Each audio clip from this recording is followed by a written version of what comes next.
Welcome to the Wednesday Call Live. Now let's hear it for our guest host, Andy Riddle.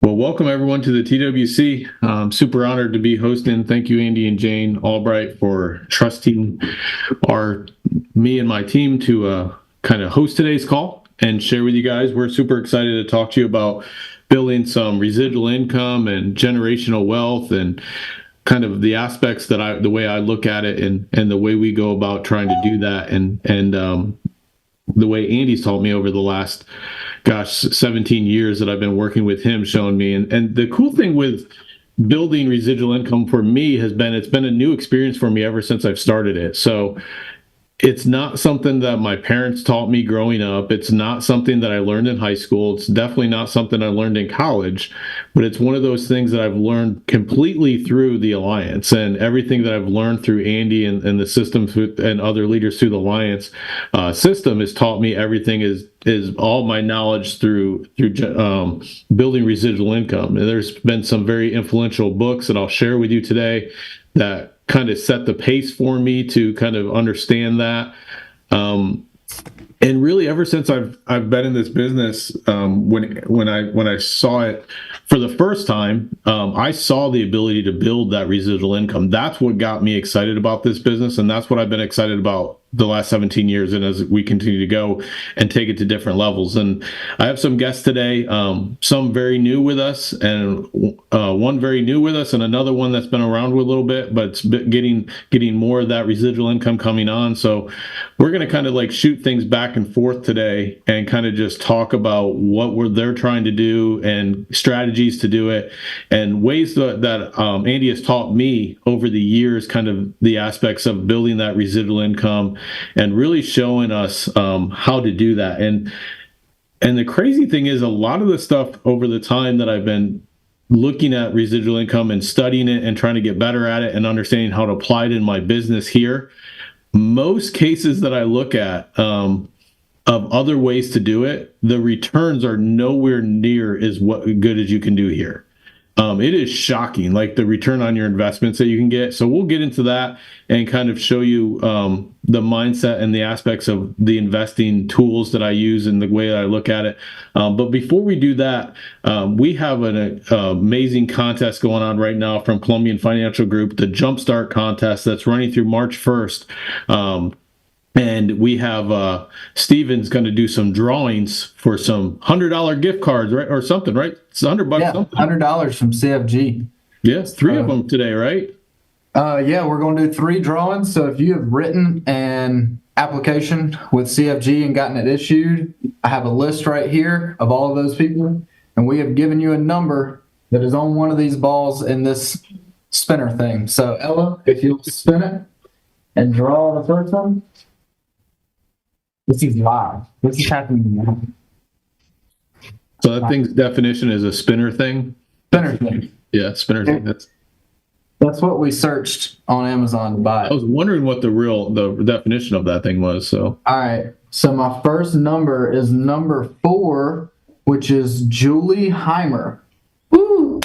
Under Patrick Connors. All right. So congratulations, Julie.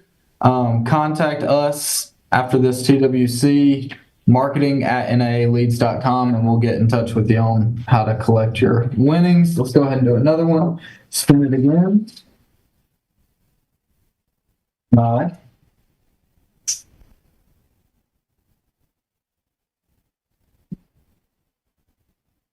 Okay, number 35, which is Scott Kustra. uh-oh. Good job, Kustra. Congratulations. Woohoo! North Carolina in the house, represent. All right, let's do one more. We got one more to draw today.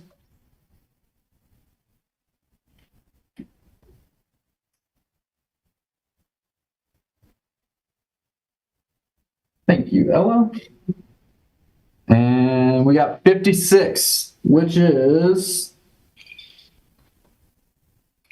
Zach Wilson and Kinley Lamar. So congratulations, Zach and Kinley. Y'all just got another $100 from CFG, and we're going to be drawing 3 of these every week until a view from the edge. So y'all keep writing CFG. Take a look at contest flyers on ARC to get all the details about how this contest works and all the other fun prizes associated with it. So thank you, Riddle. I'm going to mute out and let you take over. Thank you, Andy. Guys, as we get into the residual income and building residual income, contests like that CFG contest and the ability to go to the cabin and hang around someone like an Andy Albright, a Todd Swenson, a Mike Fosbury, it's invaluable. It's like, where do you get those three guys in one spot?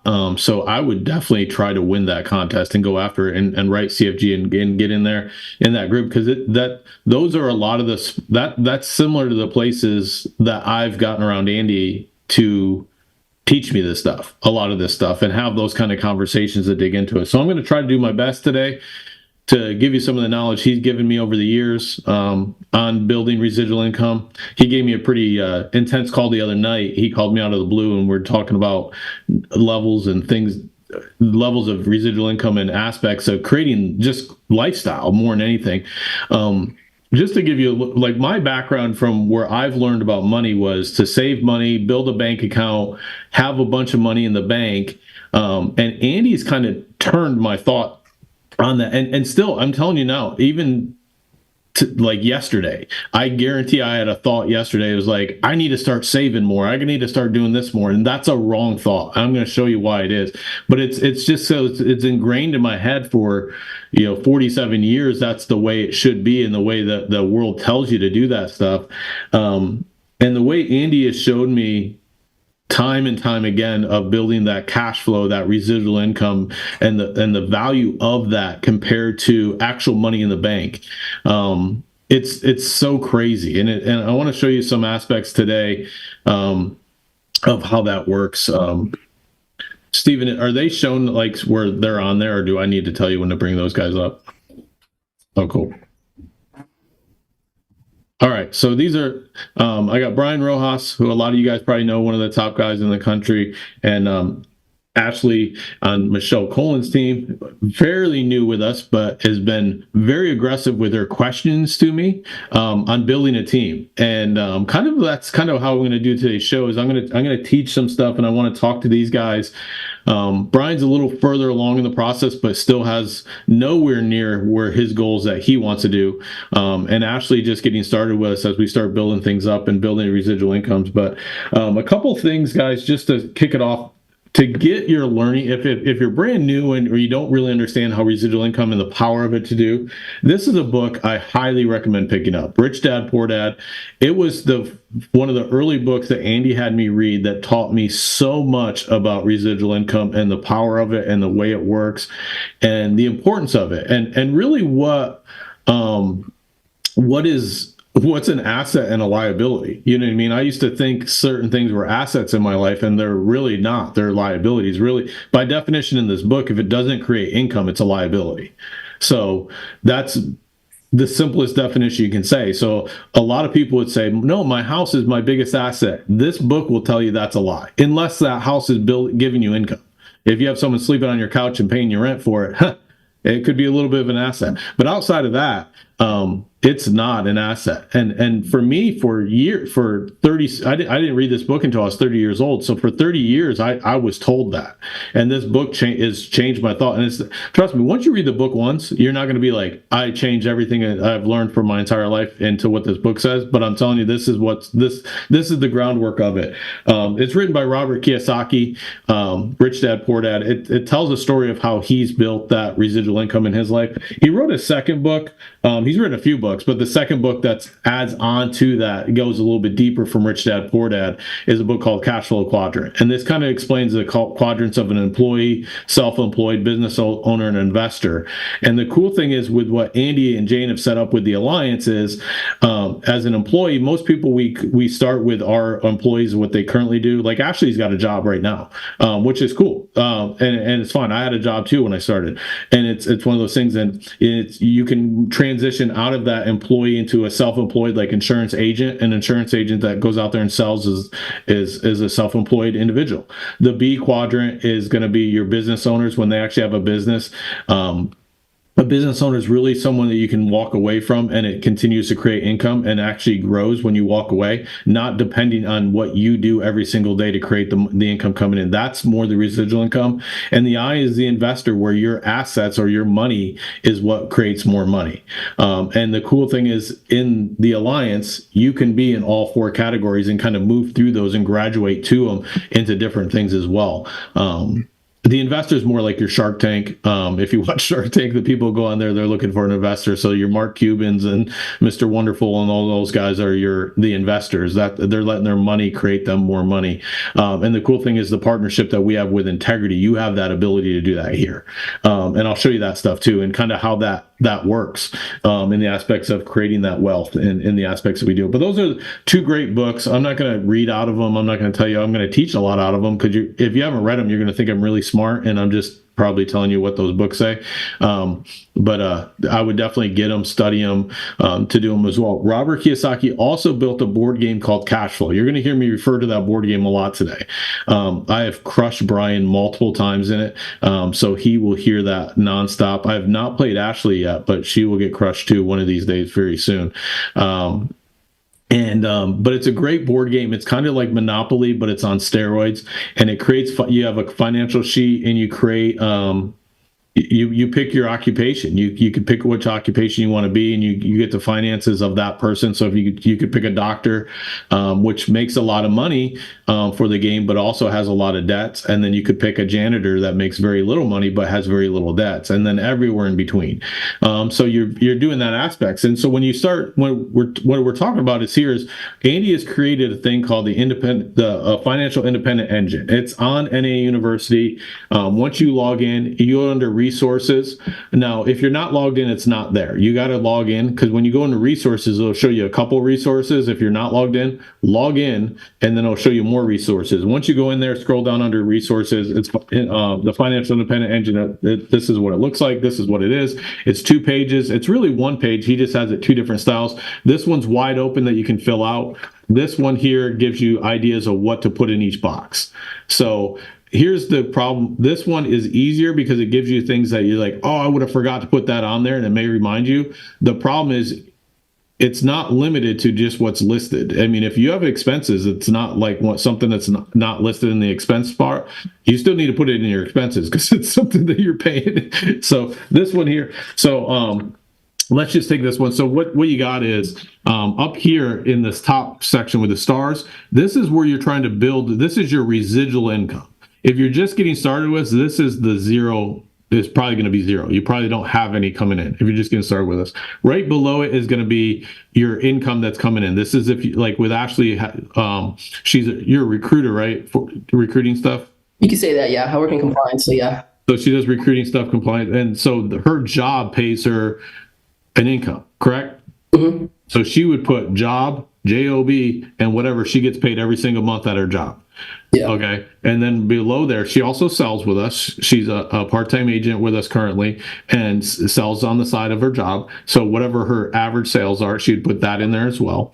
And then if she has any other side hustles, if she drives Uber, she drives Lyft, if she has an Airbnb, like any kind of income, she's going to put in here. Okay. She's going to list her monthly income here. Down here on the bottom below that is going to be your liabilities. Now this is like, do you have a car loan, Ashley? No. No? Do you have any kind of loan? No, just a credit card. That's about it. Credit cards. So if you had a car loan, your car loan amount would go here. Mm-hmm. So like if you bought like a $50,000 car today and you took a loan out for $50,000, you'd put car loan $50,000. If you have a mortgage, say you have a $300,000 mortgage, say mortgage $300,000. It's the total liability. This goes in this box here. This box up here is going to be your assets. This is like what you have in your checking account, your savings account, 401ks, any kind of assets, and it's total amounts. Okay, up here. This box here is going to be your monthly expenses. So your monthly expenses are going to be mostly like your liabilities. So your car payment would be here. Your mortgage payment would be here. This one here is going to be the total. This is the payment amount, your monthly expenses. This would also include your water bill, your electric bill, any other credit card bill. Like the credit card totals here like if you have say you have 10,000 on a credit card, 10,000 goes here, but your payment goes here. Okay, so this is the payment section here, and then down here, this is going to be your liability, your business liabilities. Your business expenses right here, and this is going to be cell phone, office. If you have an office, it's going to be lead bills, all the stuff that's business type expenses that you're going to put in this bottom section here for business expenses. And really, once you get the sheet filled out, get it to someone that's good at the board game, that knows what they're doing. And basically, like when like Brian gives me his a lot, and when I go over Brian's, I basically take his card, this is his occupation, and I start playing the game in my head what I would do. It's flat out. I'm like, okay, I got stuck with Brian occupation. Oh God, you know what I mean? And then I was like, with Brian's occupation, in the situation that he's at, Andy always says you don't know how you look until you get your picture took. This is his picture took, and I'm taking his picture took and I'm being like, what would I do to create the thing? Now in the board game, what you're trying to do is you're trying to get this up here, your residual income, higher than these two boxes here. These two boxes here, your business expenses and your personal expenses. So you need to get this higher than these two. And the strategy actually of how to do that in the game is very simple. And in life, it's very simple if you think of it as the game. The hard part when you get emotional, it's in the game is very non-emotional. It's a game. Well, I get emotional about it. I'll flip the table and start screaming if someone beats me. But outside of that emotion, like the mad of losing emotion, it's a game. Okay. But in life, and you start making decisions, but it's like, this, that, it's different. And it's not, but you train yourself so it's not. So you're really teaching yourself how to invest here in business expenses to create this. Okay. And so you've heard Andy talk a lot the last couple of weeks on the TWC, where he's talking about if you double your lead investment, your cash is going to double. If you double this, it's going to double. That's just how it works. It's just math. And really the board game is just math. And creating residual income is really just math. So it's the aspects of how are you doing it to create income. And so in the game, they have these cards. So you got like these ones called small deals, where you can buy deals. It has big deals, which if you don't have a lot of money, don't do these ones yet. It has market, which a lot of times is like you can sell a house. If you own a house, you can sell it.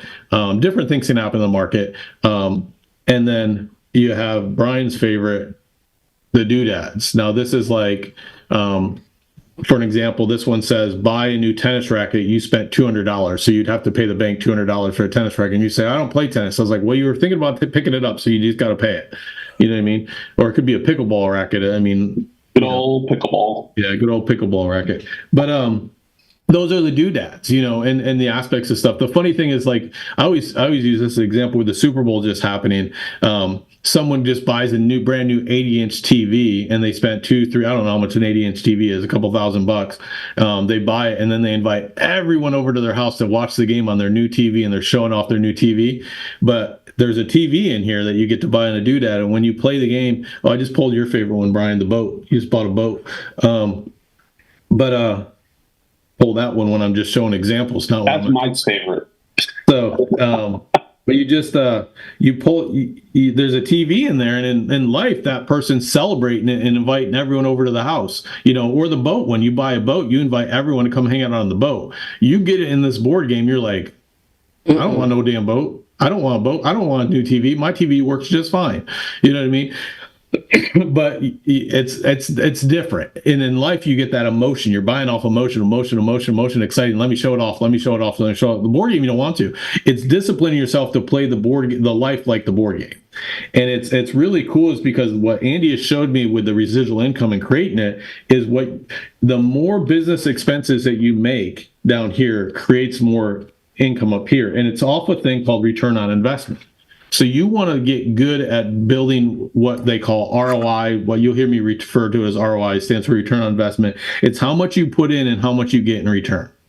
And in this business with the Alliance, the return on investment Andy has showed me is unbelievable. And like last night, me and Andy were talking, or 2 nights ago, me and Andy were talking about some investment stuff, strategies and different things. And they're terrible compared to what investing and they're in the world, everyone's like, do this, do this, do this, do this. And you put the math to it, and it's terrible to what you could get compared to what if you would invest in our business in returns of what we could get. Our return on investment is just ridiculous compared to what everything else is.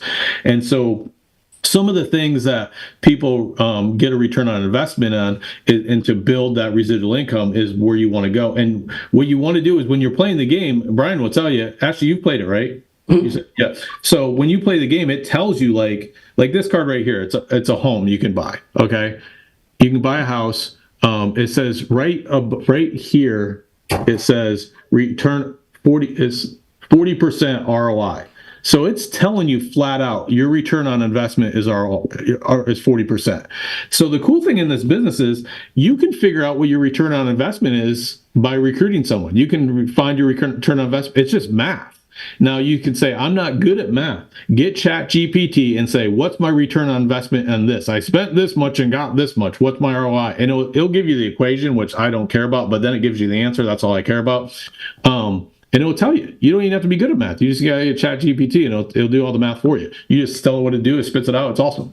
So you want to get with, so when I play Brian's card, when Brian gives me his card, I'm trying to find his biggest return on investment for him right now.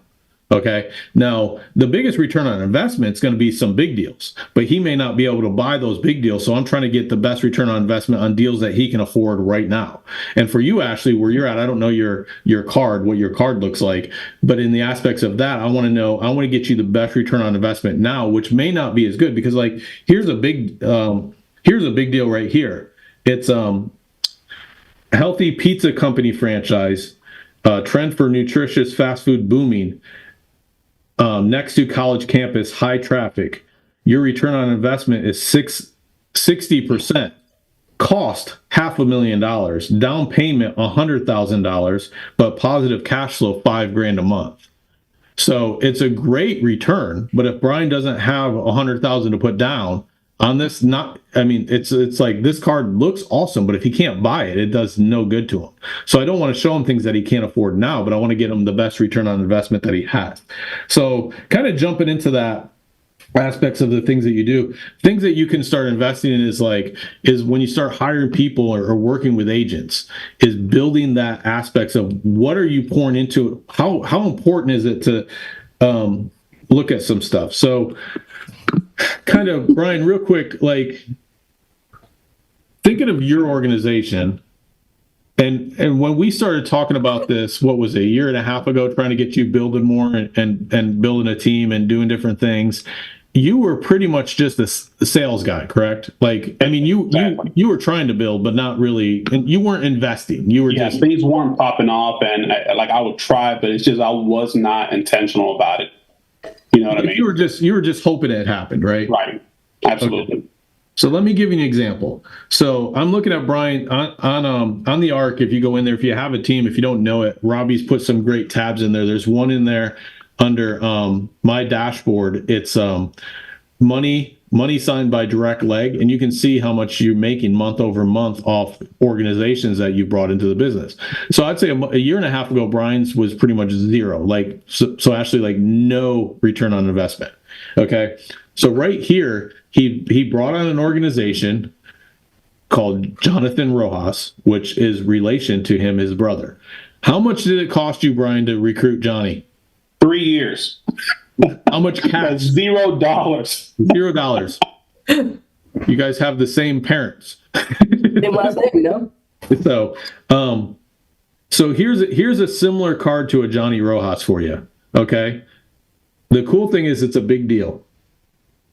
So you got for $0, you got this big deal, but it's a fourplex for sale by owner, moving into another state, full records, fully rented, low occupant turnover in a great neighborhood. You may buy this card, 75% return on investment. Now, your return on investment on Johnny's higher because you spent $0 to buy it. For this fourplex, it's $140,000. You have to put $32,000 down.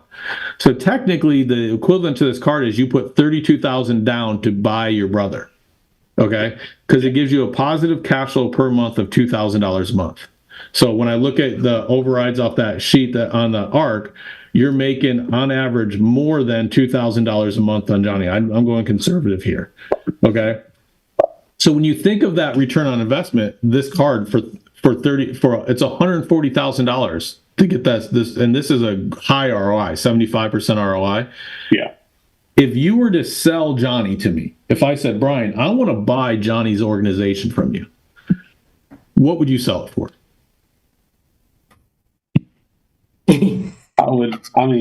An honest answer, I would not sell it. I could not sell it. If I gave you $100,000 for it, would you do it? Hell no. There's no way. 150. There's no price on it because he's creating babies, if you will. I mean, how do you put a price tag on those babies that he's creating? You got to cash out sometime. Why not now? I'll give you $100,000 for it right now. Yeah, we can stop this conversation. So when you start thinking of like that group, what that group's valued to Brian, Brian's got a number. He just ain't sharing it, Ashley. Like, if I had the cash in front of him sitting here, I was like, boom, right there. You take it. You can take this home right now. We just make a hierarchy change. You know what I mean? So if you went on Shark Tank, or, you know, if you ever watch Shark Tank and they're like, where'd you come up with this assessment of your business? What you want to do, Brian, is take what Johnny's organization creates in a year of income. Now, he's talking about future growth, and they're not real big on that in Shark Tank because they're like, if you're going to do it, why haven't you done it yet? You know, we're just giving you your current evaluation. And standard is 10x. So Johnny's organization currently is worth $300,000.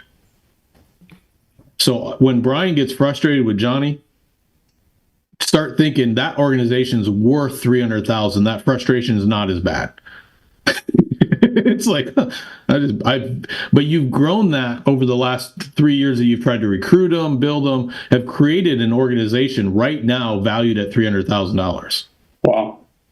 Right now. Like, you want it to grow, you want to keep growing it, you want to get it bigger, but that's the value of it. So Ashley, it's like, do you have friends like Johnny Ross? I mean, do you have, you know, or do you have someone that's like a Johnny that can come aboard and do stuff, you know, in that aspect? And then you look at another organization with you, Brian. It's like, you have, I know you're super excited about Annie and what she's doing. I mean, they're brand new, a new organization where you're making about $1,000 a month off at $12,000 a year. It's $120,000 value on that group right now. Yeah. In the aspects of what you're doing. So you're looking at those cards where your return on investment is, and now your investment to grow that investment even more. You want to get her to be valued at what Johnny's valued at, and then you're trying to get Johnny valued even more. How do you do that? So in the aspects of what are you trying to do those things? So the easiest way is, where in these business expenses can you get returns off of it to create more value? I will tell you the two biggest things in returns that I've ever seen in this business is, one, leads. The more leads that you get your team to have, the bigger ROI you have. And the second biggest return on investment is getting people to, like, the view from the edge.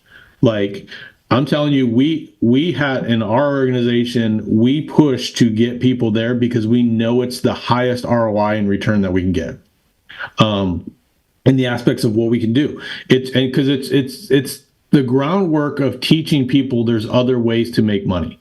You know what I mean? Like, I want you to read the book. I want you to read Rich Dad Poor Dad. I want you to read Cash Flow Quadrant. I want you to start understanding it. But a lot of people aren't even around personal development stuff, and all they've ever had is what their parents have taught them, what schools taught them, and that's the only thing. They've never been in an environment like the View from the Edge or like our national convention we just came off of, where they can learn and start saying, that actually makes more sense. That's how it works. And so you start getting people to start thinking different in the aspects of what you do to create those. So those are the two things we invest heavily in. I know Brian invested heavily in his group in those things as well.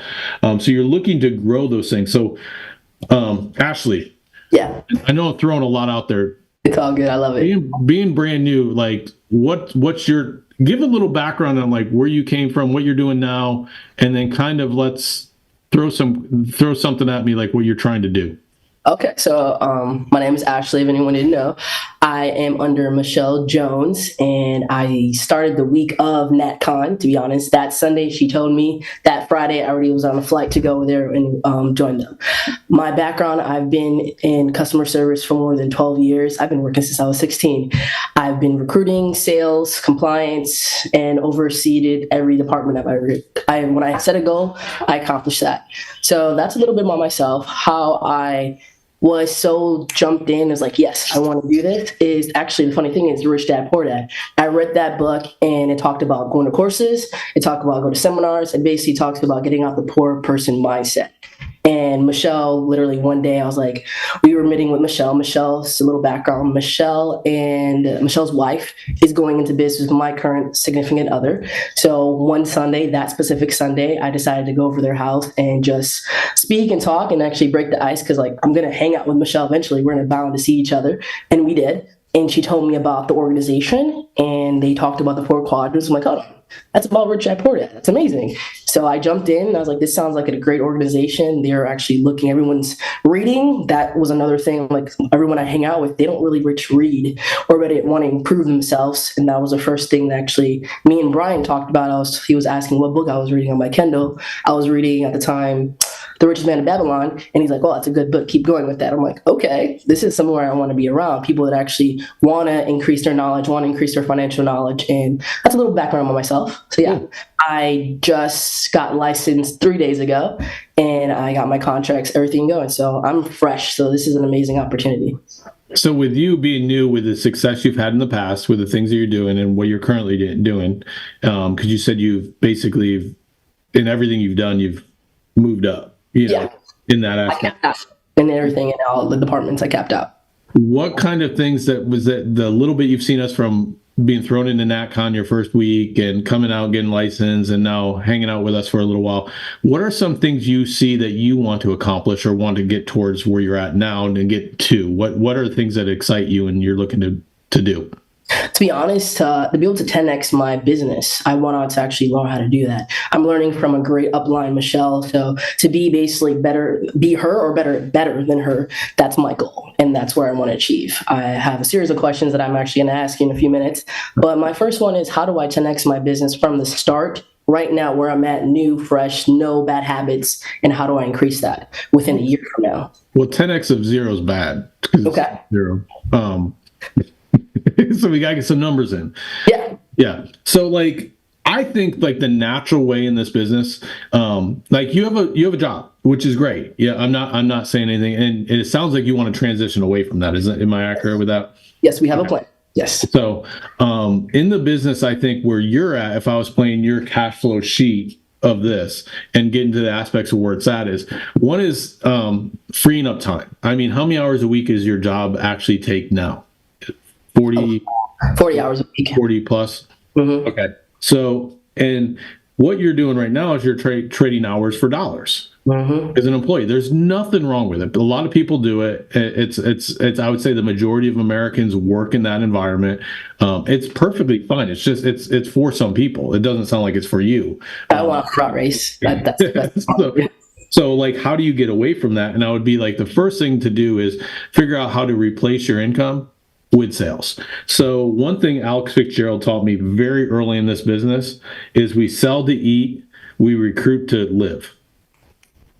Okay. So in the aspects of what I did when I started, when I went into this business, was I made enough sales to pay my expenses and my personal expenses, these 2 quadrants. These 2 right here, my personal expenses and my business expenses. I had to get those done. When my personal sales could cover this, I didn't need a job anymore. Okay. So the job, I got away from my job to free it up so I could at least pay them. Now, I was a little bit more aggressive than some people, and I don't know where you're at. Once I proved to myself that I could sell enough to pay those, I walked away. I wasn't making that much to pay them, but I proved to myself I could go out there and sell. So I was like, I can just do more of this and I can do it. And then I went right into, from day one of this business, even when I was part-time, like my best friend that I recruited in the business 16 years ago, Chris Long, passed away a couple years ago. But when I recruited him, I was a part-time agent. Like now I was like more excited about my side hustle, this thing, than I was my full-time job. But it was one of those things. So I was recruiting from day one because that's to me, but it was the aspects of sales where I could replace and cover my expenses. Now the tricky thing is when you start selling is not changing your lifestyle. So it's like whatever car you drive now, if you need to get a new car, get a car similar to the car you have. Don't upgrade now because you're trying to grow a business. And you're trying to keep that there because you're selling to eat, you're selling to get by, you're selling to do stuff.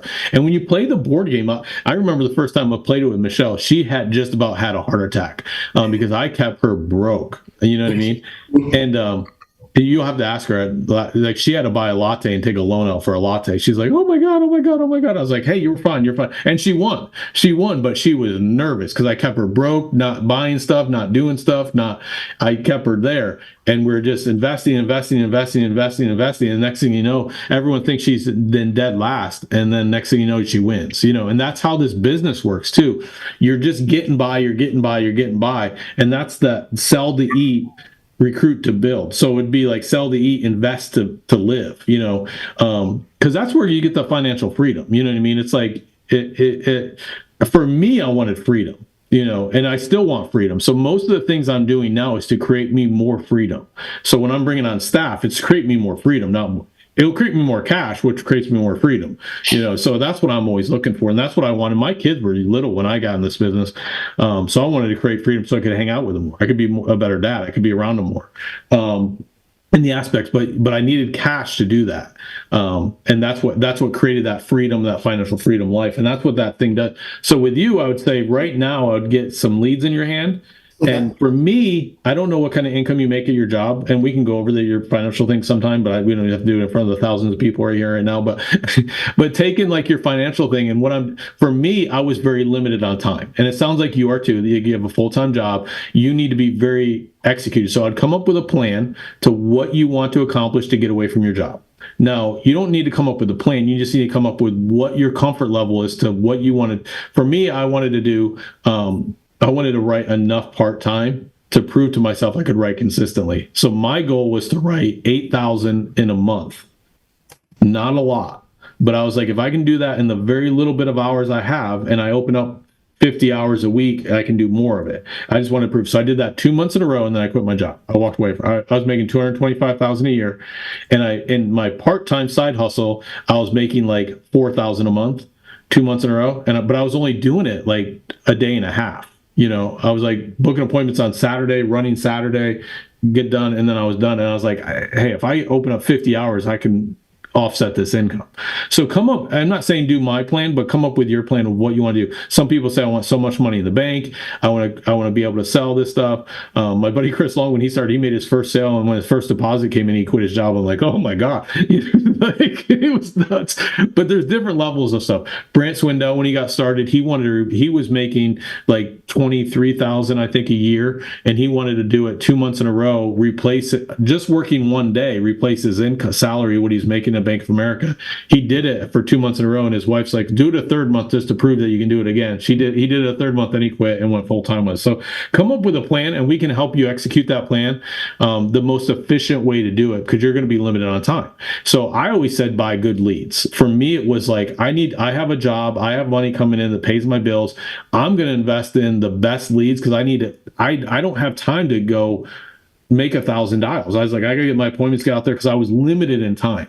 But I had money, okay, which you may. I don't know yours, but if you have money, I'd say, hey, be the most efficient as you can in that aspect. So I was like, create that money to prove to free up that time. Now, when you buy 40, 50 hours back, now your thought process changes too. So first, you have to create the money to pay all your bills on your sales, and then you want to make extra because you want to have business expenses. You want to create a bunch of business expenses. So like, I'm not saying this is your next step once you go full-time with us, but probably pretty early is you're going to want a staff. Okay, let's say you pay your staff $50,000 a year. Now, the cool thing is you don't have to pay it to them day one. So you're not out of pocket $50,000 a year. You're roughly out of pocket $1,000 a week. So you just have to make, 2 sales a week would pay that $50,000 a year Staff person. Now, if that staff person helps you create only $60,000 of income extra that first year, let's say they break even. They only create you 50,000. That return on investment was 0 year one. But the cool thing is year two, you just doubled because you don't have to pay. That's already there.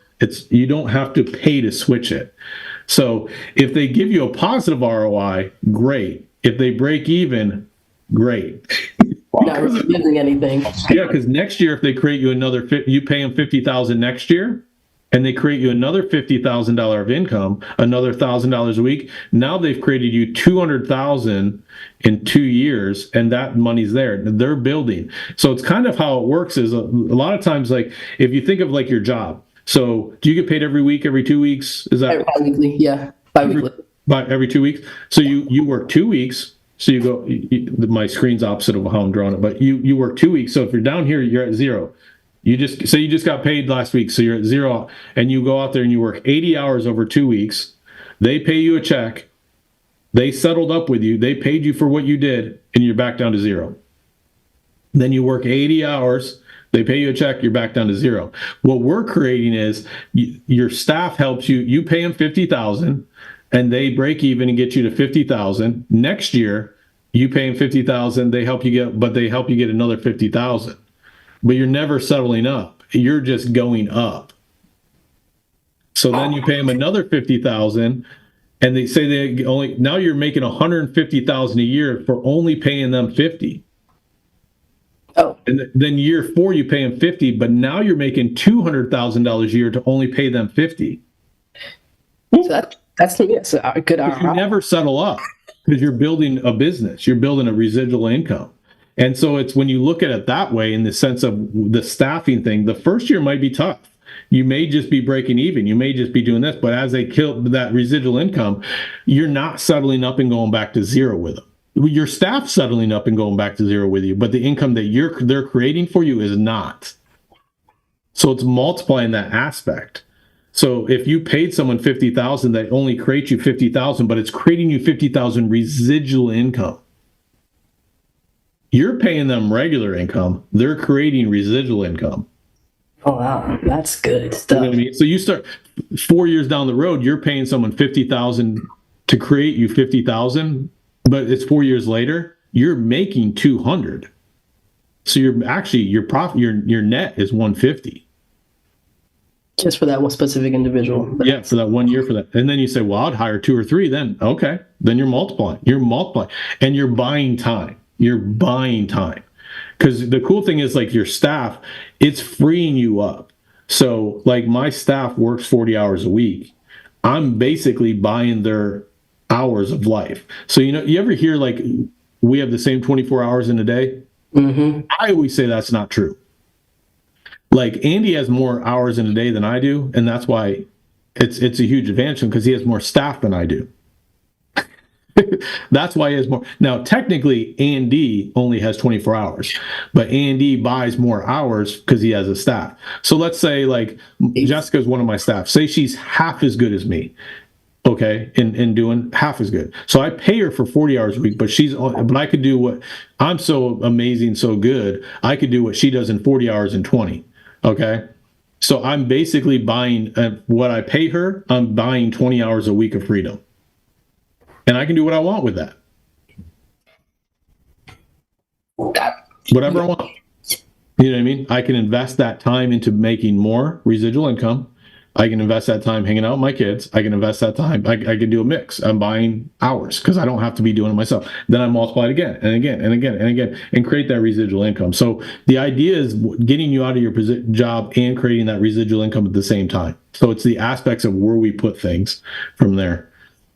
Brian, you have anything to throw in there? I'm just looking back in retrospect and just remembering when you were coaching me to get staff, because my number one excuse to not growing was I don't have any time, And I remember you chatting with me about, bro, you have no time because you have no staff, but you have no staff because you have no time. It's just, it's like you're not recruiting because you don't have any time, but yet you don't have staff because it was just a mess, man. And it's like that board game, going back to that board game. I remember you just preaching it to us.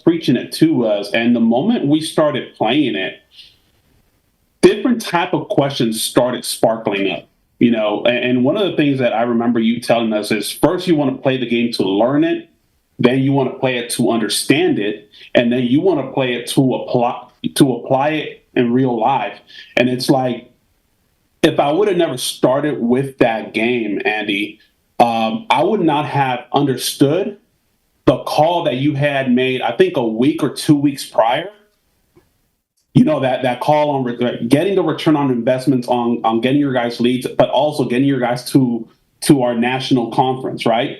And it's like, in the board game, we think a 30, 40, 50, 60% ROI is incredible, yet we're not playing the cash flow game, in our lives, getting our people, getting our agents to the events and doing everything possible to get a 200% return minimum, 2,000% return minimum. And it's just like, it's crazy because that call that you did, Andy, you did it 2 times, I want to say, within a week.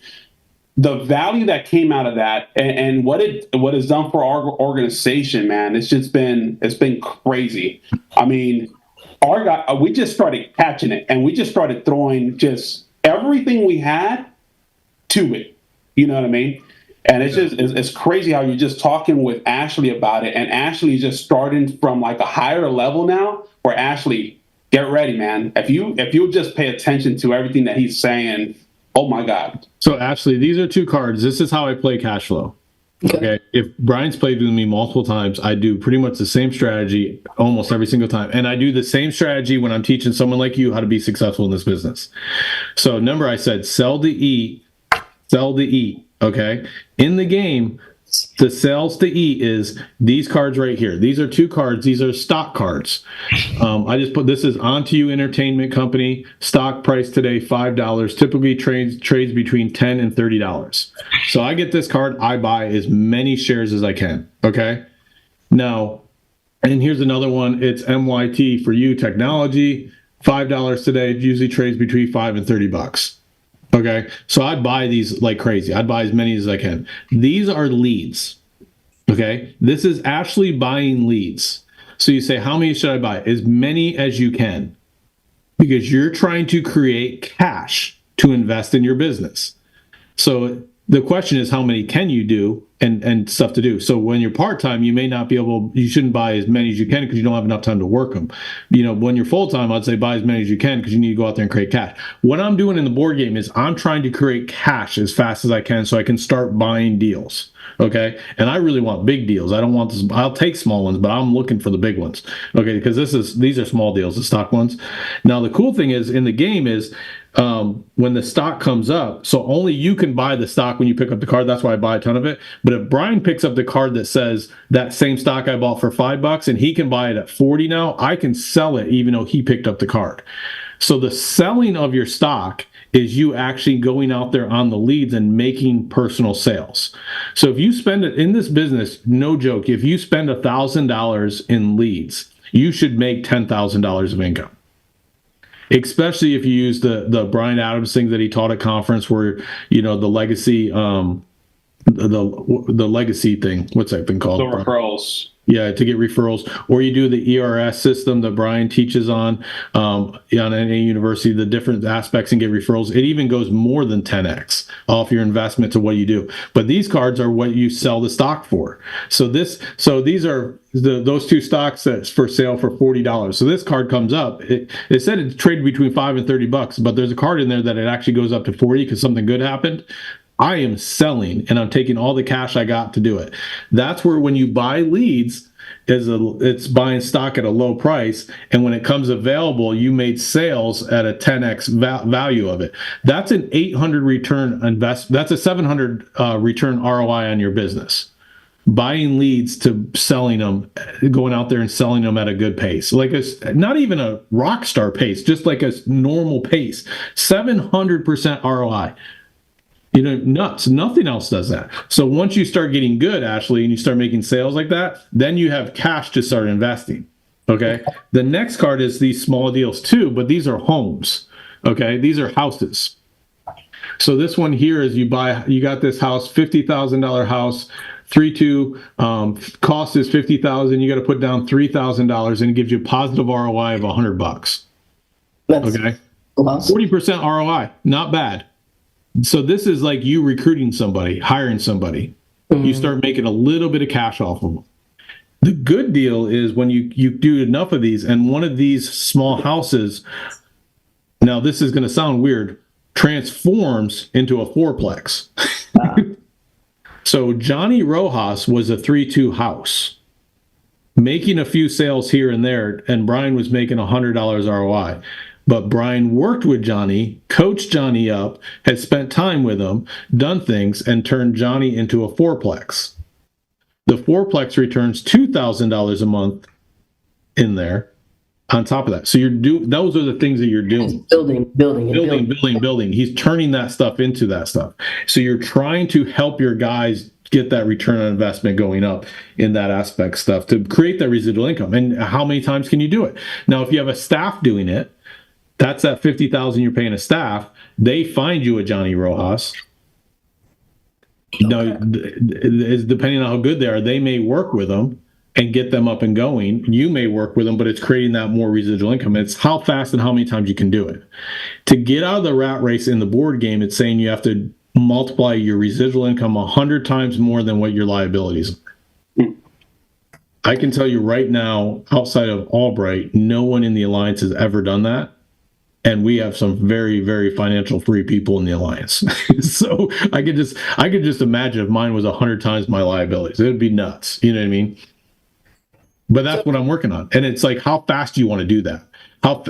And people think, and Brian, correct me if I'm wrong. Brian, when I first started teaching these concepts, he's like, I don't have enough time to even do what I'm doing now. How could I handle that? And I was like, dude, Brian, in the last year and a half, have you gotten more busy or less busy doing that? I've gotten more busy, but also more time too. Which makes no sense to anybody. You know what I mean? Makes no sense. I agree with what you said, but you have more time. Like, where'd you just go last weekend? Over the weekend? El Salvador for 4 days. 4 days. I think, it was 4 days. Yeah, to go see family. It's crazy. Yeah, cool stuff. That's value right there. Yeah.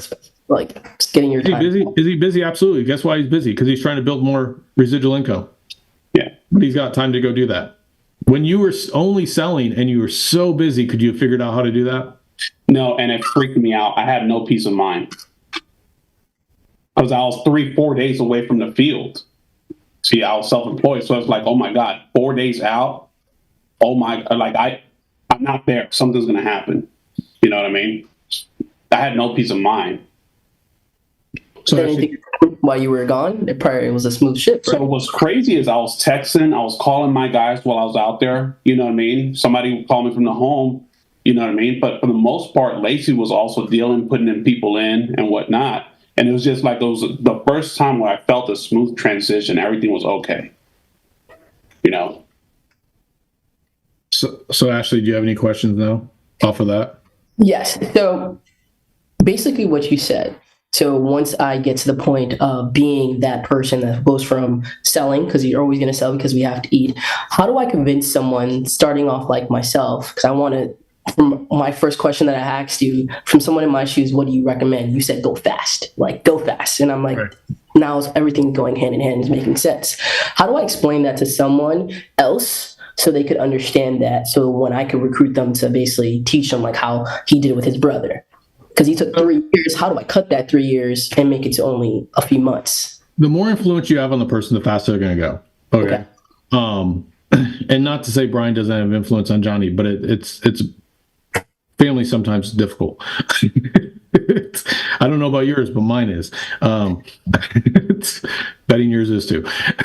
So, but it's the aspects of to go faster. It's what I always find to get people move faster is find out what they want to accomplish. Like, what is their thing? You know, like you're easy in the sense that you've already read books and you were developing when Michelle met you. Chris Long, when I met him, he was reading books and he was already developing. He was already had the open mind he needed to learn more. Okay, kind of like you did, which is great. It gives you a head start. Not to say the people that are not are behind. You just got to start getting them to move forwards towards it. That's why, like, getting someone to the view to the edge coming up is so vital, because that kind of a meeting will start, like, if you think of, like, they have like this hard wall, it starts like eating away at it to where we got gaps that we starting to break it down. That's where, in the view from the edge, I'm telling you, we went last year, was the first time I ever went to, when we did one of these view from the edge ones. That was the meeting I came out of, that more of my guys retained actual information than any other one that we've ever done. Because a lot of times, like in NatCons and stuff, they'll be like, that was awesome. I always say the adjective words. They always say, that was amazing, that was great, but they give me no stuff. Coming out of that one, they're like, when Mark did that, or Mark did this, it was just like, because it's a play, so he's given visual things. Like, I remember one of the big ones, he was sifting through the sand to find gold. And everyone's like, when he did that, it made so much sense to me when I'm building and trying to find people. Like, I'm going through a lot of stuff to find that good one, to find that fourplex. You know what I mean? You got to go through a lot of cards to get to that fourplex. You know what I mean? And he's doing, but they actually had stuff other than just excitement. And excitement's great, but that one, the retaining of the stuff comes off that. So I'm just saying, it's a great one to get a bunch of people to. And what you want to do is, you really want to help people get there, whatever it is to get them there. You know what I mean? However you can help someone get there, because they're going to put up roadblocks because they don't know what they're going to get there. They don't know what it is. They probably don't even think they need that kind of stuff. And so the roadblocks we do is overcome everything to get them there, because we know that once we get them there, that's going to start breaking down that wall so we can start working. Okay. Helping them grow. So the hard part is when you get someone new and you're trying to help them get going, you want to get them to like you. Okay. So if you gave me an example of, I just want to sell, I don't want to build, I don't want to do any of this stuff, and all I do is talk to you why you should build, you're not going to like me. Okay. You know what I mean? I'm trying to get you to like me more so you'll do more with me. I'm not trying to make you mad, so I'm trying to almost like agree with you and slowly stretch you a little bit. You know what I mean? I'm trying to, if you think of, like, I got a rubber band here. So if I take this rubber band and I stretch, like if I go like this and not break it, but really stretch it, and then when I stop stretching it, goes back. But I guess if I was to measure it, it's a little bit longer now than it was before I stretched it. And now if I stretch it again, it broke. I didn't want to do that. So if I keep stretching it, though, before it breaks and go back, it never goes back to the same size. It's always a little bit bigger, a little bit bigger. So what you're trying to do is you're kind of take that new agent and stretch them a little bit. Put some a little bit. Yeah. Okay. So it's like, if someone's made 30,000 in their past and I start talking about being a millionaire, they'll be excited for a minute, but they'll probably break like that rubber band. Like, they won't do anything. If I stretch them from 30 to 40,000, I probably can get them to do it. Okay. So I'm trying to stretch them. Now, when I get them to the view from the edge, I can stretch them faster. Okay. They've broken down that wall. So you can do that stuff. So that's why that's where you get your big ROI. That's why, like, leads and getting them to those things is the ROI stuff. Because it's like, you're getting that small little ROI each time you get work with them, that little stretch. But when you take them to the view from the edge, you get that big stretch. That's huge ROI return. So that's the aspects of what you're trying to do, is get it. I remember, I shared this from stage when I had that dinner with Fitz. One of the things I remember him telling me was, I had 8 people. It was my second conference that I went to, and I had that dinner with Fitz, and I was super excited.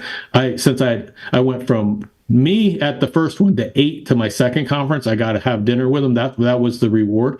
And he beat me up so bad, like, basically just saying, you're all proud of this, having 8 people here, and you think you're going to be a millionaire. When you need to wake up, you got to get serious. You need to start investing, and basically just saying, it's great and all, but you're not crap. You're not crap. You know what I mean? 8 people is not enough. You need to get a lot. And I remember going from national convention. It was in Atlanta. It was in Dallas, Texas. It was with the Hilton Anatole. That we're at dinner in the top. They have a restaurant at the top floor. We're up there eating dinner with Fit. And he's like, you need to get serious. And then we didn't have view from the edge, but we had a meeting in the spring, like view from the edges. I went from 8 to 46 people attending in that meeting. And I remember Fitz saying, he's like, keep that up. it wasn't good job. It was keep that up. You know what I mean? Because I'm like banging my chest, all this kind of stuff. And I was dumb, actually, because I remember someone asked me, how many directs did you have out of that 46? I was like, all 46 are direct, because I didn't know what a direct was. They weren't all direct. I didn't know what they meant. Like, that's how dumb I was. Like, a direct someone I directly hired, but I was so new, I didn't know what that meant. So I just thought all 46 were direct to me. They weren't. But that's how I answered the question, because I wasn't lying. I just didn't know different. That's how little I knew, but I was so excited to bring people in. And that jump started my business, that huge aggression, that huge momentum build. And in that first year, I remember I went from making that first year, that was 2008. In January, I was just my personal sales pretty much, because my team wasn't really doing anything. By the end of 2008, my residual income was $150,000 a year. By the end of my first year in this business, the end of my second year in this business, my second full year in this business, my residual income went from 150 to 400,000. Wow. In 2 years. But it's that ability to go after it and do things. And I was not smart in this business. I did not understand residual income. They would tell me to do something, I would just go do it. You know what I mean? Like, when someone asked me a question, I gave some stupid answer because I didn't even know what the real answer was. Like, how many of those 46 are direct to you? All of them. You know what I mean? It was probably 8, you know what I mean? 8 or 9 were probably direct to me. The other ones were through the organization with them. But I had no clue. It's that blind belief, that building that residual income. So you want to go from you at National Convention to see how many you can jump to the view from the edge.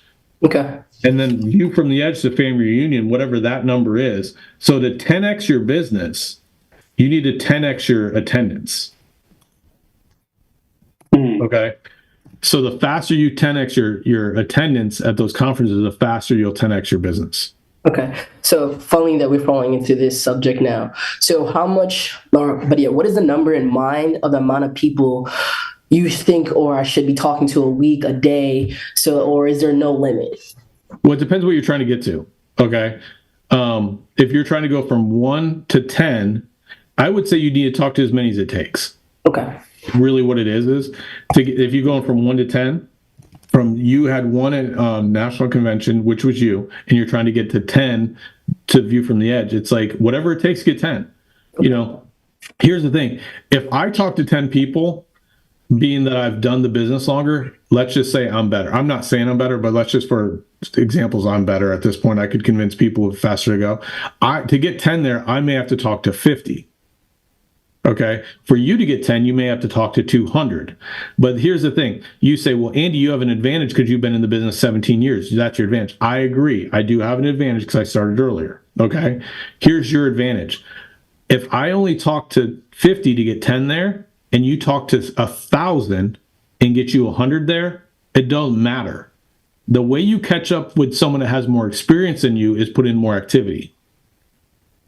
Mamba mentality. Yeah, you go completely towards. So it's like, it doesn't matter what you lack in ability right now, you can make up with. That's basically when Fitz gave me that talk. I passed a bunch of people that were a lot better at this business than I was. But where I got them is I put in a lot more activity than they did. That's how I went from 8 to 46. I put in crazy activity.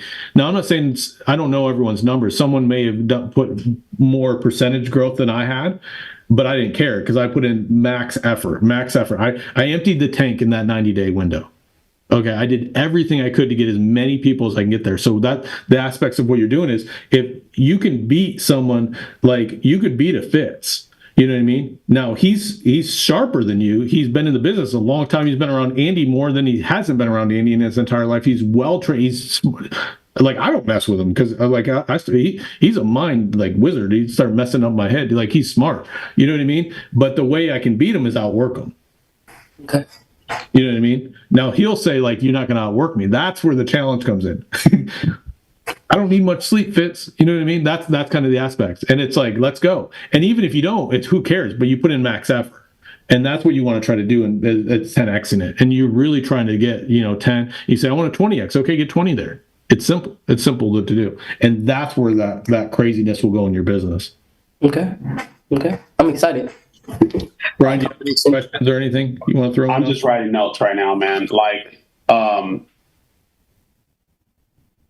no, I think it's what you're saying is simple, and I think it's like what's standing out to me right now is at this point, what can I do to get my guys to 20x, but what can I do to get myself to 20x? You know, and so it's just. And you're getting a part of the business, dude, that where you can't 20x by yourself. You can't even 10x by yourself. Like I can't 10x by myself. I can put in max effort, and I can grow. And this is for someone that's been in your situation and have a decent sized team and growing. Is you need to get people to step up in your team and want to compete. Yeah, I get the people that say I'm not competitive. I'm not this. I'm not that. I don't understand those people, and I really don't want to try to figure them out. And I'm not saying that my way is the only way. But if you don't have people that want to go out there and compete and want to win, it's hard to build this business. Just like if you're the only one. So it's how do you get your people to want to compete and want to win? Yeah. And it's like, how do you motivate them to do so? Like, I have a sports background, so everything in there, it's like, it's like, it's okay if they don't want to compete. I just don't want them on the floor with me while I'm playing. You know what I mean? It's like, we have cheerleaders, you go be one of them, we need them. They get people riled up and stuff like that, but I need someone that's going to put the ball in the hoop, and want to go out there and compete. And I want the guy that's going to dive on the floor and go after it. Who's on your team is going to dive after the floor and get in the fight with you and try to win.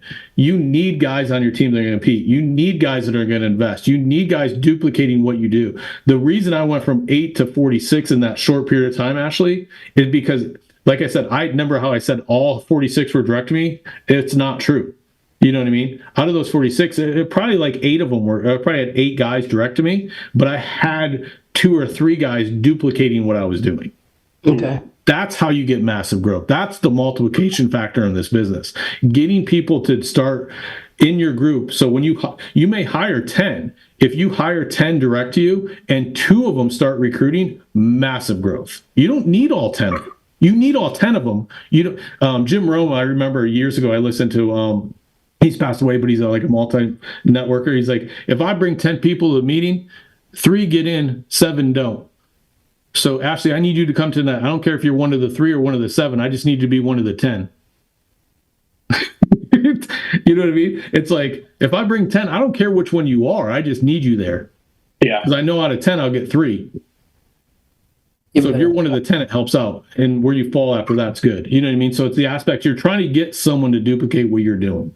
You're trying to get, and it's not everyone's going to do it. Not everyone's going to see and want the opportunity. Not everyone's going to go after it, but you're trying to get those couple to do so. And that's where you get that massive multiplication growth.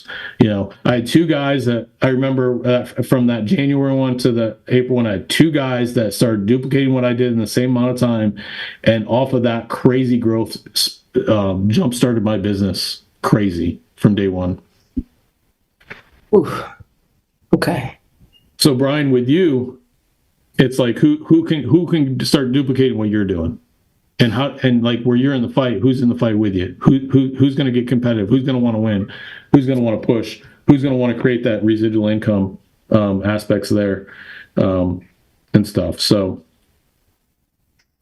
that's what I do. But it's to symbolize it, Ashley and Brian, it's like, how do you get your guys to take more leads?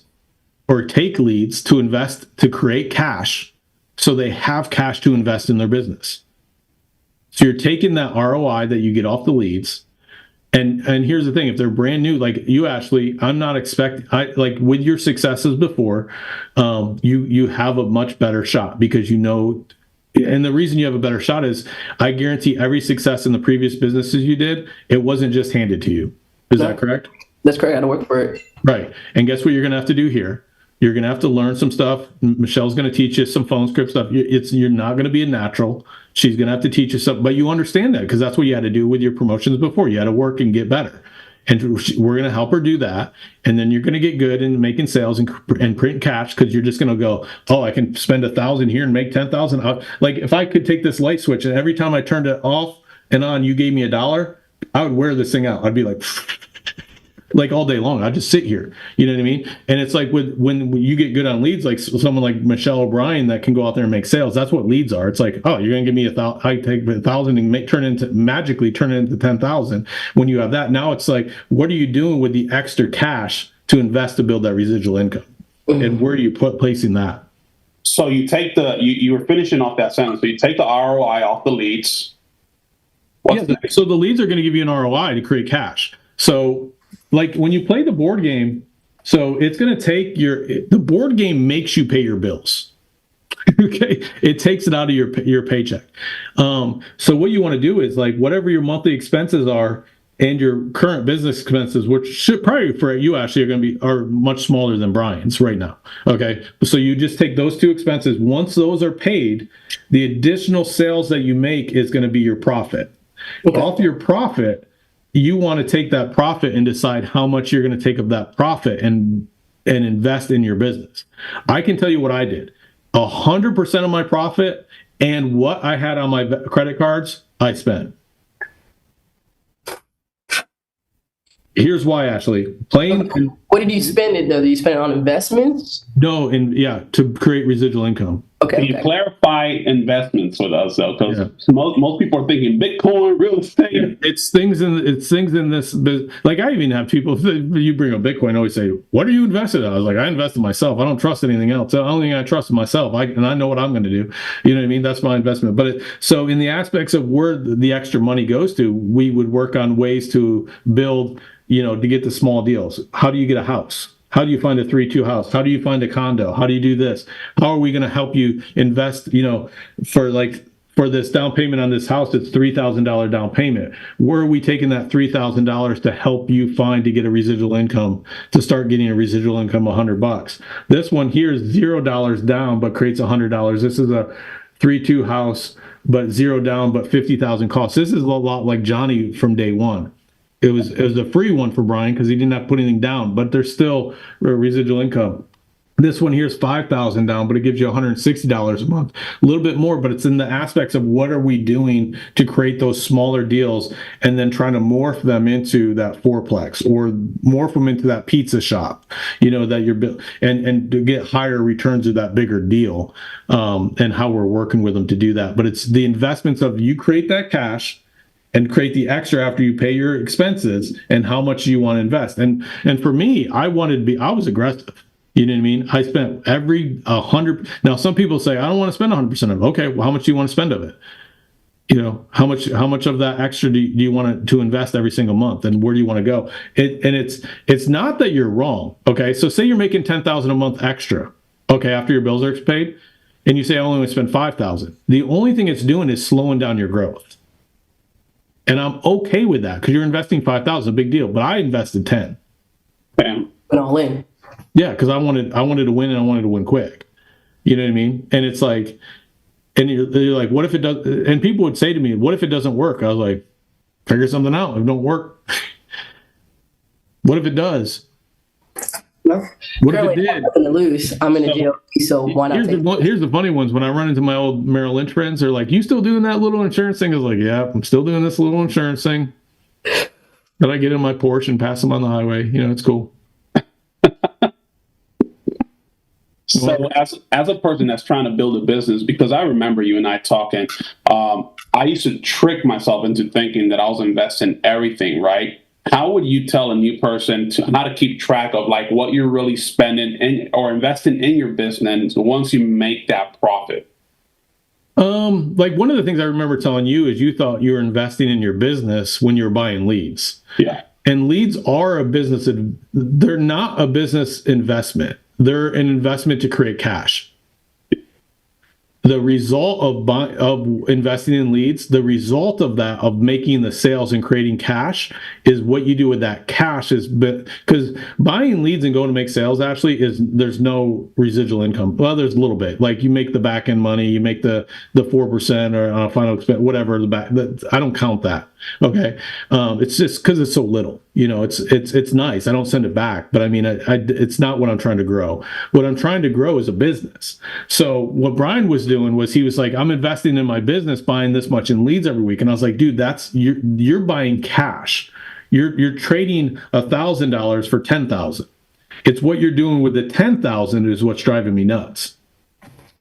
Because you're not taking that and actually buying assets, right. Investing in assets, and that's so. He was selling to eat, and he was eating really good, really freaking good, really good. But he was not recruiting to live. Right. And it's like go on a little bit of a diet, Brian, and use some of that to recruit. You know what I mean? When I use it in eating terms, it's like, don't spend everything you got on other stuff. Start building something. I remember that night. That night was a shocker. I think it was Michelle and I. We were at that beautiful hotel you were staying in Soho, and you said that to us, and we were like, wait, what? Leads are what? And switched everything. So. And I'm not saying not buy leads. I'm 100% saying buying leads. It's the cash that you get from the leads, what you do with it. Understanding that part. Because when I play the board game, trust me, the first thing I buy is the stocks, the cheap stocks. That is buying leads. It's the same thing. But I'm going to turn those stocks into sales, and I'll take what I take from when I sell my stock or make my sales, what I turn that into is businesses. Okay. So it's all a process. It's not like, well, Riddle said not take leads. No, I said take a crap load of them. When I get the stock for $5, I take loans out to get more of it. You know what I mean? Because I know it's going to create me cash. Yeah. And when I have that cash, I have options to buy businesses. I have options to invest. And then you say, well, then you're taking it all. When do you live? I told you in 2 years. You know, they're like, well, you were broke for 2 years. Yeah, I was broke. Yeah, but I created $400,000 of residual income in a 2-year period. It's wild. $400,000 in a 2-year period. I still make residual income off things I did 17 years ago. Wow. Still. That's nuts. It's crazy, and and you keep doing it. And Andy's the master at it. Like the things Andy was telling me the other night, like some stuff I could do differently in different aspects, and a lot of it too, Ashley, is like. And people say, "Well, money's not everything." Trust me, the things Andy's saying to me, it's creating more money, absolutely. But really, what he's teaching me is creating more freedom for myself. Wow. Ultimately, freedom. He's like. At some point, it's just freedom. Like the things you want to be able to experience stuff, but have zero effort in doing it. Like the things he was talking to me about was like, how do you create more cash so you have no effort? You just show up and have fun. That's you know what I mean? Because think about like Andy, like he has a private jet that can fly wherever he wants to go, whenever he wants. But he doesn't, in his life, not only does he have a jet of that convenience, he doesn't have to hire the pilot. He doesn't have to make sure they're there. Doesn't have to make sure the jet works. Doesn't have to. He has all people of that. He has someone that makes sure of the itinerary, make sure who's going to be on the jet, all that stuff. There's all these kind of crazy rules that you have to have, like, because when I've flown it, I have to give them my information and stuff and all this stuff so they know who's on the plane, blah, blah, blah, blah. He don't care. He just shows up and gets on it. Someone handles that all for him. And then when he gets there, the car's there. He doesn't have to say, make sure a car's there. He knows there's going to be a car there that's going to drive us to wherever we're going. Stay at whatever cool resort we're at. Dinners are lined up. He just shows up. There's a lot of work to have fun. You know what I mean? It's like, let's go ride jet skis. He's not trying to find where to rent the jet skis, how much it's going to cost. Do they take cash? Do they take cards? He just shows up, the jet skis paid for, he jumps on and takes off. You know what I mean? Like when I leave here, I'm going to pick up something. My assistant Jessica's like, I was like, all I want to do is walk in and take it. I don't need them to show it to me. I don't have to do this. I don't want to pay for it. I just want to walk in, they hand me the bag, I walk out. That's the most work I want to do. She's like, okay. And she promised me, I'll tell you afterwards if that's how it worked. And Andy's done it to a level that's unbelievable. And it's that freedom. You know what I mean? He can do what he wants, when he wants, and have no effort in having to do it other than having the fun part. That's freedom to me. You know what I mean? Yeah. Because like planning a vacation, finding the hotel, doing all this kind of stuff, booking the travel, that's work. It's a pain in the butt. He just shows up, goes, has fun, no energy, all taken care of. That's freedom. You know, do you like putting gas in your car, Ashley? No. Andy rarely drives a car, but when he does, he doesn't have to worry about it being fueled up. Like his staff make sure there's gas in it. That's different. It'd be a good question for Andy the last time he actually filled a car up with gas. That'd be funny to hear. So you say for someone, basically, to me, honestly, freedom is the best way to actually convince anybody to have time for their family, to have time for themselves, to have time to just not have to clock in or anything. Would you say that's the way to recruit? I agree with that. I don't think, but I'm tricky sometimes. You know what I mean? Some people just say, I just want money. I want money. I want money. What they want is what the money's going to provide. And remember, I'm trying to get them to like me. So I'm not saying they're wrong. I'm just trying to show them how to make money. Got it. Okay. And then other people will say, I don't want money. I just want freedom. Okay. I know for freedom, it's going to take money. Mm-hmm. So it's basically. But all I'm going to do is be like, oh, what's that look like? What kind of freedom do you want? And I start stretching their freedom thoughts a little bit, but I know all that's going to take money. So I'm trying to get them to like me in the way I go about it, but I want to go with what they're saying. It's that rubber band thing. I'm trying to stretch them a little bit, and a little bit, and more and more and more and more. And then I try to get them to a bigger thing like the hot spot, or then I'm trying to get them to the view from the edge, or I'm trying to get that to speed up the process. Okay. You know what I mean? And then I stretch them more and more and more. And then they start like listening to me, but it's all the same. It's life. You know what I mean? I do think, like where you said, I think most people want freedom. I agree. But I also don't, I think even the people that say no to that just are confused, of what it is. And the same thing with the person that says, I don't want any money. I just want freedom. They're also confused too. It's just how we market it to them to help them get to where they want to go. It's kind of what you got to get good at. Okay. Because if someone says, if I had the mindset that it's only freedom, like I'm selling freedom, and then I talk to Brian, he's like, no, I just want to be rich.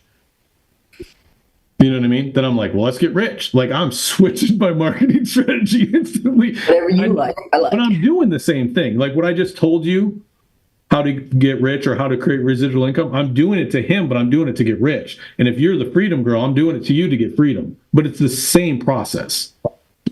They're both, like I'm saying, take a bunch of leads, create cash, take that cash, invest it into businesses, turn those businesses into bigger businesses. That's what I'm teaching you to do. Now, the cool thing too is where I want to get back to is like when you get, because we go from the employee to the salesperson to building the businesses, the investor. The cool thing is being part of the alliance with Integrity, you have a company willing to buy your business already lined up. You just have to build the business to do it. So Integrity's there, and they're willing to buy your business if you can get your business profitable enough and making enough cash to where it's where they want to go to it. And that's where the investor comes in. The investor, Andy has the investor that will buy your business. So Brian, like where I was telling you, Johnny's worth $300,000 to you. Yeah. Okay. Integrity would buy that business from you right now. The reason they won't buy it from you, it's not big enough to them. It's too small. So if you get enough businesses and enough things, they will cut you a check for that. And they'll pay you to keep running it and give you stock to keep growing Integrity stock. So that's where the I comes in. So you say, I want one of those deals, or I want to know what that's like. Get really big quick and you'll get their attention. Okay. So I don't have one of those deals. Fitz has one of those deals. Andy has one of those deals with Integrity. Super, super proud of what they've done and stuff. And kind of like and people say to me all the time, what's it take? I don't know. I don't have the deal. You know what I mean? They're not knocking on my door. But what's it going to take? I was like, I become so big that they can't say no. Facts. And they say, what's that take? I don't know. We'll find out because I'm going to get so big that they can't say no. That's right. Because here's the thing. A lot of people say, what's it take? If I only do this, can I get it? Well, if you overshoot the minimum, it's a bigger deal. It's not the same deal. It's the bigger you are, the bigger the deal. So if I overshoot it and they're like, oh my God, we got to give him one. He's getting too big. Then I'm like, I got a huge deal. You know what I mean? It's like if you ever watch Shark Tank, those guys that just barely getting in, they usually don't get a deal, or they get a tiny deal, or they get like the Mr. Wonderful gives them one of those royalty deals, and they're all like, and they have to take it because they have nothing else lined up, and they're gonna like, I'll take it because I got to take something because I'm gonna be out of business in a week. Those are terrible deals. You know what I mean? But then you see the ones like the huge ones that get crazy money. I want the crazy money deal. I don't want the one that's bad. I want the huge one. And that's the thing. That's the aspects of what you want to do. You want to build it huge so you get that crazy big deal. And you want to have options when you have that deal. So, cool. Michelle texted me. She remembers when she had to take a loan out for a latte, just so you know. She said that hit home when I brought that story back up. So, cool. Any last thoughts or closing thoughts or anything you guys want to throw in? Now you answered all my questions and then some, so I'm truly happy to be in this situation right now. Here's a shot for you, Ashley. I'm going to come to you, Brian, next. But so, what are you going to throw out there for View for the Edge? Like, how many people are you going to commit to get in there to grow your business? To say, hey, in front of, I don't know, probably only 100,000 people on this call. How many are you going to commit to this 100,000 people watching this? Right on the spot. Okay. Well, I have, I think, 100 and something people on my contacts, so I have nothing wrong by just calling them all and reaching out to them and just seeing where I could go from there. Because you said 200, I get 10, so let's just keep going. Yeah. So you're going to get at least 10. At least 10. Yes. Now you can pursue it. So yeah. I would always say 10 is the minimum. If you get 100, who cares? Right? But 10's the minimum. You're going to do whatever effort it takes to get 10. And all that effort gives you a lot more, good. Okay. You just don't want to come up short from that number. You know. Rojas, what do you want to say? I think we're shooting for at least 100. We're shooting for at least 100. I think my guys are like, I think this time around our guys woke up and they became bolder. They started asking more people.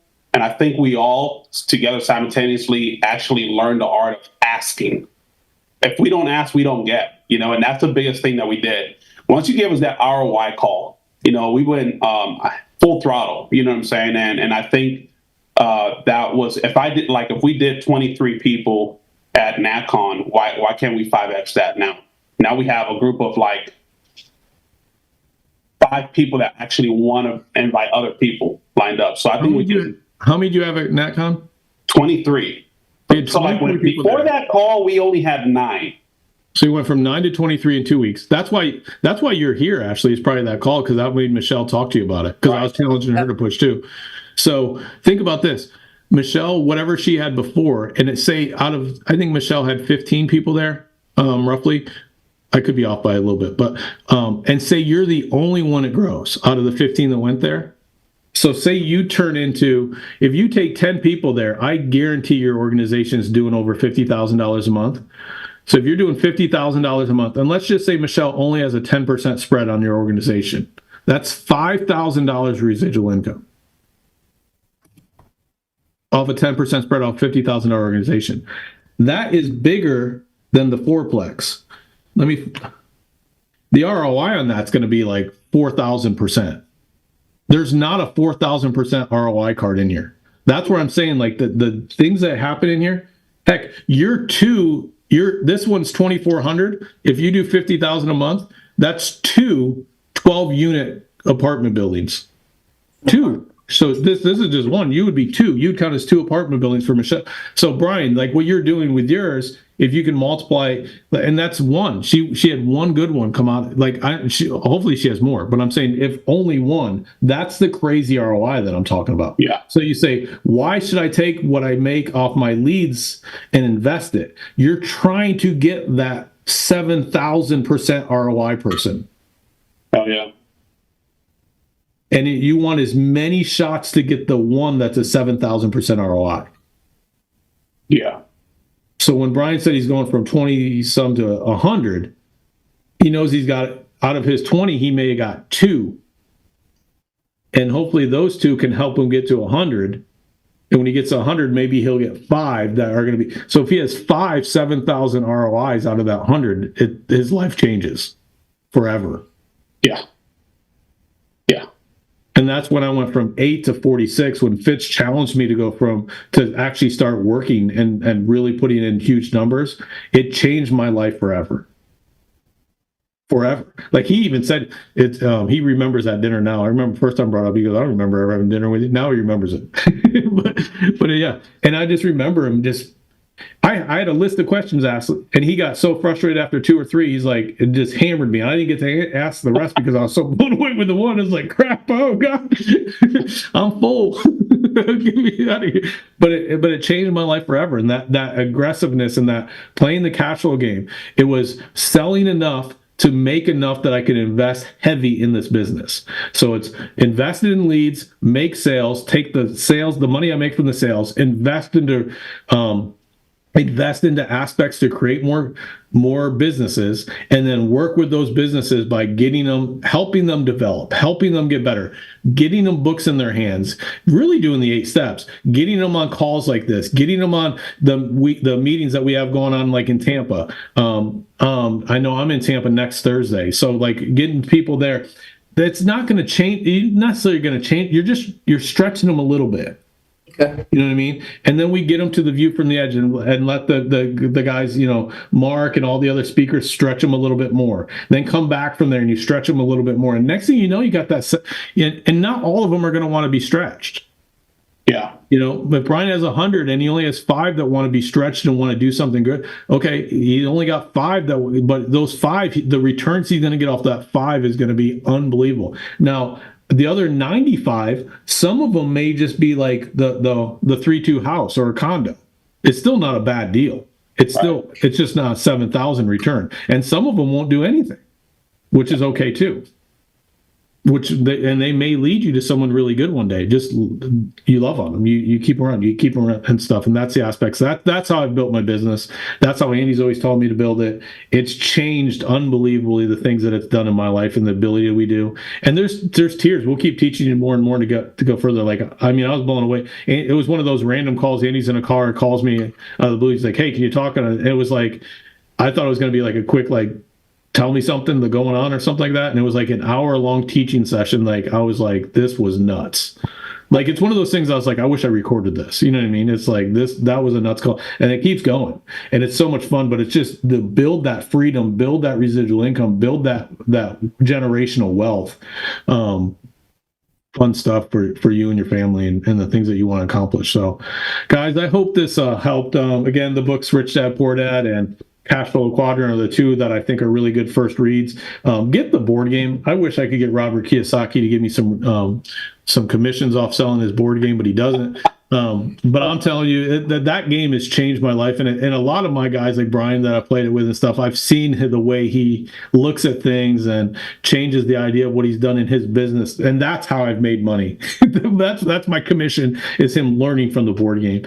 For me, it's always been one of those things. That's why I think the view from the edge is so vital, because the way Mark does the characters and stuff, I think people retain more. And same thing of playing that board game instead of just reading the book. I think people are like, and they start learning by actual playing the game and stuff. So I think it's huge for you to, as an agent or a person who wants to build a business with us, playing that game a lot. I would tell me and Mike Hartley have probably played it over 1,000 times against each other. I think if we've played it 1,000, I've won 999 times. He's beat me once. So, and he just got lucky, I think. But lucky. So, but yeah. But guys, definitely get the game. Hope that helps. And I hope this call helps a lot with ROI, because you really want to be investing in high ROI stuff, because we have an unbelievable opportunity that has the most amazing ROI. Andy and Jane have put together the most unbelievable system that I've ever seen. And the aspects that you can go out there and just build crazy wealth if you really want to. And it's a system thing. It's math. And we can walk you through it, guys. Again, thank you, Andy and Jane, for giving us our team. It's an honor to jump on the call and stuff. We'll be doing another activity call on Friday. Make sure you don't miss that at 10 o'clock Eastern Standard Time. We'll talk to you guys again. But other than that, have a great day. See you guys. Bye. Hey, everyone.